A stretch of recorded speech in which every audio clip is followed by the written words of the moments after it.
segurança social, que é universal e solidário, num sistema assistencialista e caritativo, era por aqui. Ou seja, era empurrar, atrair os trabalhadores para descontarem menos, como se isso fosse uma benesse, para que amanhã tivéssemos uma vida pior do que aquela que temos hoje, nomeadamente quando passássemos à situação de aposentação. E nós perguntamos, nós podemos aceitar isto? Não. E nós não temos que denunciar isto nesta altura? Temos. Mesmo que isso custe discussões mais aprofundadas com outros amigos.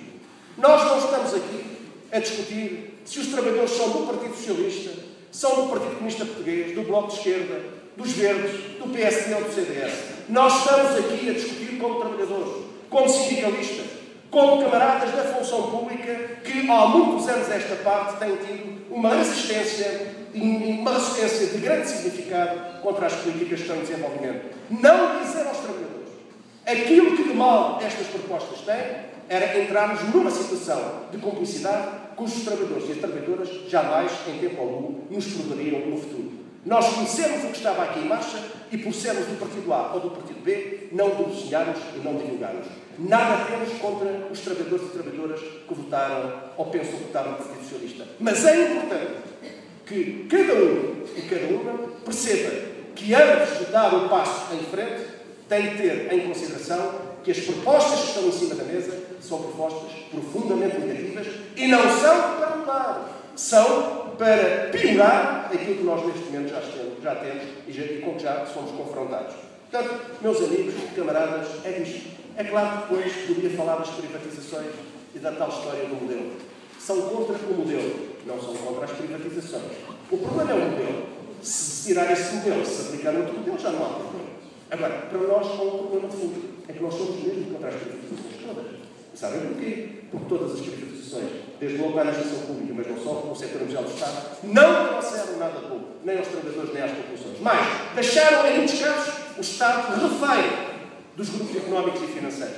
A situação que se passou há umas semanas atrás com aqueles doentes de hepatite C é um exemplo paradigmático daquilo que eu estou a dizer. Sim, nós temos um laboratório militar há muitos anos. Esvaziaram um laboratório militar, que é da vossa área de intervenção, que pertence à função pública. Esvaziaram, degradaram, não investiram. E aquele laboratório militar não podia, através de investimento para a investigação e desenvolvimento, produzir muito mais do que aquilo que produz? Sim, podia. E se produzisse muito mais do que aquilo que produz, todos nós não ficávamos a ganhar? Ficávamos. Ficava o Estado, gastava menos dinheiro, ficava a população que tinha acesso a um conjunto de medicamentos. Ora bem, o que se passou com a hepatite C foi só isto, como todos vocês viram.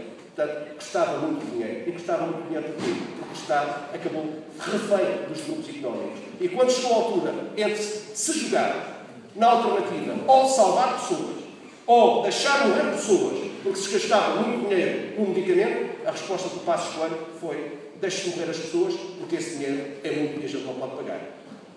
É claro que depois as coisas foram invertidas pela dinâmica própria do terreno que, entretanto, se instalou. Mas foi isto também. E é isto que nos pode e deve levar a dizer aos trabalhadores e trabalhadoras que privatizar hoje é beneficiar os acionistas. Privatizar hoje, como ontem ou amanhã, é prejudicar os trabalhadores e os cidadãos. Sobre a administração pública, os camaradas já falaram nas propostas, as celas propostas das 35 horas. E não só. Eu quero dizer uma coisa. Fala-se muito na requalificação. Eu já ouvi falar de muitos dirigentes políticos na questão da requalificação, nomeadamente do Governo e também do Partido Socialista. Nós damos, quer ao documento do Governo, quer ao documento dos economistas do Partido Socialista, a questão da requalificação versus despedimento não aparece nada. E quando eles omitem, quer dizer que não estão interessados em mudar. Quer dizer que estão interessados em manter. Aliás, ainda ontem, na reunião que tivemos com o próprio Ministro do Trabalho, a propósito de um fundo que eles criaram aí para as indenizações, quero-vos dizer que o fundo está a ser financiado no plano da instalação de instrumentos informáticos com o dinheiro da Segurança Social, do Instituto de Segurança Social. Já gastaram 2,4 milhões de euros. Depois de muitos pressionados por nós, foram obrigados a fazer. Mas, entretanto, lembraram-se de abrir um call center. Call center para prestar informações aos trabalhadores que dele necessitavam. Muito bem. Call center. E nós perguntámos, mas desde quando é que o Serviço de Segurança Social ou o Estado tem que abrir call centers e, digamos, contratar serviços exteriores quando pode resolver os problemas internamente? Gaguejaram. E nós respondemos tranquilamente. Nós temos uma alternativa. E a alternativa é muito simples. Então não é na Segurança Social que vocês colocaram mais de 600 trabalhadores na situação de requalificação. Caramba, deem-lhes formação. Porque os homens e mulheres que estão nessa situação querem trabalhar, sabem trabalhar, conhecem a casa e assim podem estar num serviço muito melhor do que aquele serviço que pode ser prestado por call centers contratados ao exterior. Porquê? Porque é que nós dizemos isto? Isto era uma forma de combater a precariedade, combater os call centers e já agora rentabilizar e evitar os despedimentos que estão em marcha na Segurança Social. E é a partir destas coisas concretas, camaradas, que nós temos que ir resolver. Hoje, mais do que nunca, temos que ir à discussão no concreto. Para que eles percebam que nós não só sabemos o que queremos, como também temos alternativas credíveis para resolver o problema. Terminava com as considerações gerais que nestas alturas sempre se justificam. Como vocês já repararam, nós não estamos aqui perante uma inevitabilidade. Estamos aqui perante opções políticas e ideológicas. Nós temos as nossas. Aliás, alguns às vezes acusam a CGTP de ter opções ideológicas. Temos, claro que temos. A CGTP tem uma opção ideológica. Tem um projeto sindical. A CGTP foi construída intersindical em 1970. E se nós lermos a declaração de princípios, para além da liberdade, da democracia, dos direitos dos trabalhadores, o que nós temos lá desde 1970 é a luta pelo fim da exploração do homem pelo homem, a luta pela transformação da sociedade. É isso que nós lá temos. E, naturalmente, neste quadro, a nossa luta insere-se no confronto entre o trabalho e o capital. E sempre que o capital quer ir mais longe, nós reagimos. E quando ele está mais fraco, nós queremos superiorizar-nos. É isto, uma outra coisa. Portanto, os sindicatos, os vossos sindicatos, a Federação da Função Pública, não é deles, têm um compromisso. E o compromisso é com os trabalhadores e com as trabalhadoras. O compromisso é defender os direitos e melhorar a qualidade de vida dos seus trabalhadores, sem nunca esquecer que o serviço público que nós prestamos tem uma direção e tem um destinatário, que é a população. E nós sempre trabalhamos, vocês sempre trabalharam para melhorar a qualidade do serviço às populações, mesmo nas condições mais difíceis a que foram sujeitos a prestar esse mesmo serviço. E por isso mesmo nós dizemos, camaradas, estamos na fase do confronto. E ao contrário do que alguns pensam, que agora vamos aguentar isto até às eleições, cuidado. Se é verdade que este governo já anunciou, até em género de provocação, no dia 25 de abril, que iria concorrer a coligar, também vos quero dizer que isto não significa um sinal de força, significa um sinal de fraqueza, de quem tem que juntar os trapinhos todos, as pecinhas todas, para ver se constrói o puzzle ou para ver se faz o vestido. Eu creio que se formos pelo vestido, temos que romper e estragar o vestido à meia. Se formos pelo puzzle, temos que impedir que o puzzle fique completo. E a sensação que nós temos é que hoje, mais do que nunca, temos todas as condições para impedir que eles lá continuem. Até por uma outra razão. Porque, entretanto, o facto de nos aparecerem coligados já está a dar origem a que alguns comentadores do sistema, eu quando falo do sistema do Bloco Central de Interesses, já está a falar, atenção, a direita pode ganhar.